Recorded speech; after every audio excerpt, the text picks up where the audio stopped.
Bonjour à tous, je vous retrouve aujourd'hui pour mes favoris du mois de décembre et janvier. J'avais pas fait de vidéo favoris de décembre parce que j'avais pas grand chose et qu'en plus j'avais fait une vidéo favoris 2013 en fait. Du coup je vais tout regrouper donc aujourd'hui dans cette vidéo. Malheureusement il y a des petites choses que j'ai adorées en décembre qui ne sont plus disponibles maintenant, donc des éditions limitées, des choses comme ça. Donc du coup je vais vous les montrer vraiment très brièvement. Donc on va commencer de suite avec les soins et notamment avec une lotion que j'ai adorée, que j'ai seulement depuis une semaine environ, mais je l'adore tellement qu'il fallait absolument que je vous en parle. Il s'agit donc de la lotion de chez Thayers que j'ai acheté sur iHerb et donc c'est la lotion Cucumber Witch Hazel, donc concombre Amamélis.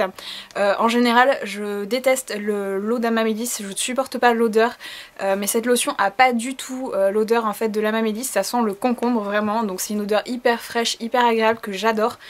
C'est un vrai plaisir d'utiliser cette lotion. Donc l'Amamélis a la propriété notamment de resserrer les pores et de réduire un peu toutes les petites inflammations. Pour le moment ça fait pas assez longtemps que je l'utilise pour vous dire si c'est vraiment efficace, mais cette lotion est vraiment, apporte vraiment beaucoup de fraîcheur en fait à la peau et l'odeur est tellement agréable que vraiment je la trouve géniale. Ça laisse vraiment une sensation de frais sur la peau même plusieurs minutes après l'avoir appliquée. Donc franchement c'est un gros coup de cœur pour moi et dès que je l'aurai fini je la rachèterai sans aucun doute.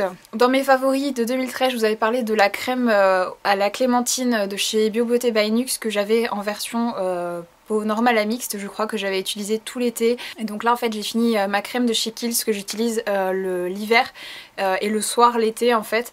Du coup je suis partie à la pharmacie me prendre la version enrichie qui est tout aussi bien que l'autre, donc je l'adore. Elle a une odeur d'agrumes qui est vraiment à tomber et elle est vraiment très efficace. Elle hydrate vraiment très bien, elle est bien nourrissante pour l'hiver. Je pense que je vais tester encore d'autres produits de cette gamme là parce que jusque là je n'ai pas eu de déception. Donc ensuite le nouveau gel douche à la guimauve de chez Dop. Je voulais aussi tester le parfum pomme d'amour, donc qui est une des nouveautés également, mais je ne l'ai pas trouvé encore. Donc je trouve que l'odeur de celui à la guimauve est pas très fidèle. En effet il y a une petite arrière-odeur de guimauve, mais l'odeur me fait beaucoup penser au parfum Pink Sugar de Aqualia. Donc celle qui aime ce parfum, je pense que vous aimerez beaucoup ce gel douche.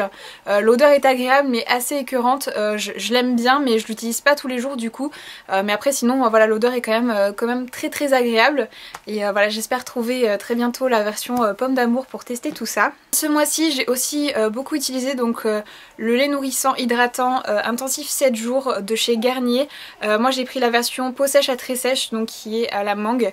Alors déjà il sent très bon, la texture elle est vraiment juste parfaite, il s'étale vraiment très facilement, il pénètre dans la peau très vite, du coup vous ne restez pas avec un film collant sur la peau, c'est quelque chose que je déteste. Au niveau du pouvoir hydratant, voilà, l'hydratation ne dure bien entendu pas 7 jours comme c'est indiqué sur le packaging, mais franchement voilà, ça dure toute la journée jusqu'à la prochaine douche sans problème. Donc voilà, je suis vraiment ravie de ce lait pour le corps. Au niveau du prix il est dans les 5 €, donc c'est à peu près le prix pour ce genre de produit en général. Et au niveau de la contenance il fait 250 ml, donc voilà, donc c'est quand même pas trop mal. Donc je suis très contente de ce lait hydratant. Donc ensuite on va passer aux accessoires, donc deux petites choses que je vais vous montrer vraiment brièvement étant donné que vous ne pourrez probablement plus les trouver nulle part. C'est donc la trousse de la collection Rihanna, donc de chez MAC, qui est sortie en décembre, que j'adore, que je trouve vraiment trop jolie. La couleur elle est magnifique. À l'intérieur vous avez un petit imprimé qui est vraiment très sympa. Et j'avais pris également donc le pinceau double embout qui donc regroupait mes deux pinceaux préférés chez MAC, le 217 et le 239. Donc c'est un pinceau qui va me suivre partout quand je vais partir en vacances et en week-end. Tout le mois de mars je serai en vacances, donc ce sera définitivement un pinceau que je vais amener avec moi. Ensuite un pinceau dont je vous ai parlé donc dans ma précédente vidéo.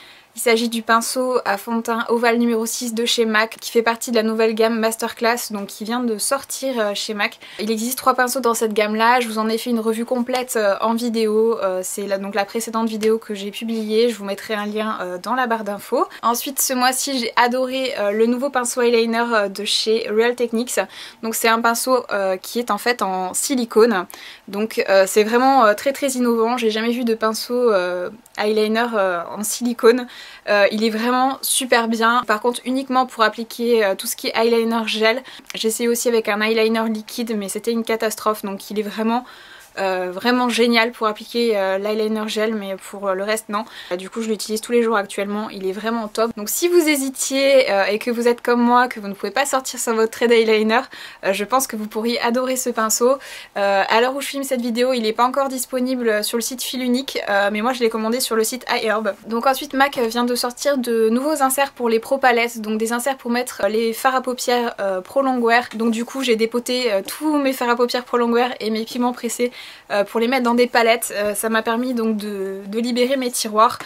Voilà, donc du coup je suis vraiment ravie, ça m'a fait gagner de la place. Et du coup maintenant les fards à paupières Pro Longwear ils seront aussi disponibles en panne, donc voilà, ce qui permet de faire quelques économies quand même. Donc ensuite un produit dont je vous avais parlé dans ma vidéo favori 2013, il s'agit de la base à paupières minérale de chez ELF qui est vraiment super. Alors après si vous avez les paupières vraiment très grasses, ça sera pas une base à paupières pour vous, mais pour moi qui ai les paupières voilà on va dire moyennement grasses, il est vraiment super. Mes fards tiennent toute la journée, il unifie vraiment bien la paupière. Il met vraiment bien la couleur des fards en valeur, il fait vraiment bien ressortir la couleur des fards. Les fards sont vraiment super faciles à estomper avec cette base, donc c'est vraiment une grande réussite. Et en plus, cette base est vraiment pas chère du tout, je crois qu'elle doit être à 4 € maximum, donc c'est vraiment plus que raisonnable. Donc un gros coup de cœur pour cette base à paupières. Donc ensuite ces derniers mois j'ai adoré deux pigments qui se ressemblent énormément, mais j'ai pas pu choisir ou l'un ou l'autre. Donc le premier c'est le Liquid Mirror de chez Nef Cosmetics. C'est celui que je porte sur ma paupière mobile aujourd'hui. C'est des espèces de micro paillettes un peu dorées, donc ça donne un effet scintillant, mais voilà, tout à fait portable au quotidien. Il est vraiment magnifique ce pigment, et j'ai aussi beaucoup porté le Afterglow de chez Makeup Geek qui est à peu près la même couleur, il est juste un peu moins doré et plus beige, mais il a vraiment le même effet scintillant que j'adore. Donc ces pigments, ça a vraiment été deux pigments que j'ai énormément porté ces 2 derniers mois. J'ai également beaucoup porté le fard à paupières Sweet Heat de chez MAC, donc c'est la collection Magnetic Nude. C'est un espèce de rose gold qui est somptueux. Donc si vous cherchiez le parfait fard à paupières rose gold, je vous recommande vivement celui-ci. Il est vraiment très beau. Je vous avais fait donc des swatchs en photo sur le blog et j'ai regardé donc avant de tourner cette vidéo, il est encore disponible sur le site. Donc ensuite depuis quelques temps j'ai ressorti mes fards à paupières Makeup Geek, notamment la teinte Vanilla Bean que j'ai vraiment beaucoup creusé comme vous pouvez le voir, que d'ailleurs il va falloir que je m'en recommande un petit stock parce que vu la consommation que j'en fais, c'est vraiment un beige parfait. C'est un mat mais il est légèrement satiné, du coup il est vraiment bien couvrant, facile à estomper et il a un rendu vraiment magnifique, il unifie très bien la paupière si vous cherchiez un beige pour ça. Je le préfère vraiment davantage au fard brûlé de chez MAC. Et donc j'ai aussi beaucoup porté la teinte crème brûlée qui est un genre de camel on va dire. Donc c'est celui que je porte dans le creux aujourd'hui. Il y a plein d'autres fards qui sont magnifiques chez Makeup Geek, mais c'est vrai qu'actuellement j'utilise énormément ces deux-là. C'est vraiment des fards qui sont pas chers du tout et qui sont d'une qualité vraiment... voilà, irréprochable. Donc ensuite un produit qui est à moitié un top, à moitié un flop. Je vais m'expliquer de suite. Donc il s'agit du liner feutre de chez Bourjois. Donc c'est un eyeliner qui est vraiment génial, il est hyper noir, hyper pigmenté, il s'applique super bien, la pointe est vraiment parfaite. Voilà, ça permet vraiment de faire son trait de liner très facilement. Mais ce que j'ai détesté avec cet eyeliner, c'est qu'il a une durée de vie mais catastrophique quoi. En même pas une semaine, voilà, il est sec quoi on va dire. Du coup je l'ai tellement aimé que je l'ai racheté 3 fois et avec les 3 j'ai même pas réussi à tenir un mois. Donc du coup je suis vraiment dégoûtée. Pourtant je les stocke bien la tête en bas pour que la mine absorbe le maximum de produits entre les utilisations. Du coup je suis vraiment très déçue parce que cet eyeliner est vraiment top. Ça serait vraiment l'eyeliner feutre parfait s'il corrigeait ce petit problème. Donc ensuite un produit que j'ai utilisé au mois de décembre, je sais pas si vous pourrez encore le trouver parce que je crois que c'était une édition limitée, c'est le Top Coat pailleté, donc volume million de cils de chez L'Oréal. Donc en fait c'est un top coat que vous appliquez par-dessus votre mascara et en fait c'est plein de micro petites paillettes, donc ça vous fait des cils tout scintillants et c'est vraiment très joli et Je sais pas, je trouvais que c'était vraiment original parce que c'est pas du tout... c'est pas des grosses paillettes en fait, ça donne vraiment un petit effet subtilement scintillant on va dire. Donc c'est quelque chose que j'ai beaucoup aimé porter pendant les fêtes. Donc ensuite en décembre j'ai jeté mon dévolu sur le blush Dandelion de chez Benefit. C'est un blush que je n'avais jamais acheté jusque là parce que j'avais peur qu'il soit trop clair. Comme vous pouvez le voir, il semble vraiment très clair dans le packaging. Mais finalement, une fois appliqué sur les joues, il apporte quand même une jolie couleur rose. En général, les blushs roses ne me vont pas parce que j'ai la peau qui est très jaune. C'est quelque chose que vous ne verrez peut-être pas à la caméra. Mais du coup, ça a tendance à jurer avec ma peau. Et celui-ci, il se fond vraiment bien avec ma peau et je le trouve vraiment très joli. Après, c'est sûr qu'il n'ira pas aux peaux vraiment très foncées. Mais si vous êtes par exemple NC20 comme moi chez MAC, finalement, voilà, c'est un blush qui convient très bien à ma carnation. Voilà, contrairement à ce que j'aurais pensé. Donc j'ai vraiment beaucoup aimé ce blush. Pour revenir à la collection Magnetic Nude de chez MAC, j'ai adoré le blush auto-érotique, c'est celui que je porte aujourd'hui. Il est vraiment magnifique, c'est un corail vraiment superbe. J'arrête pas de le porter depuis que je l'ai celui-ci, donc je sais qu'il est en rupture de stock sur le site.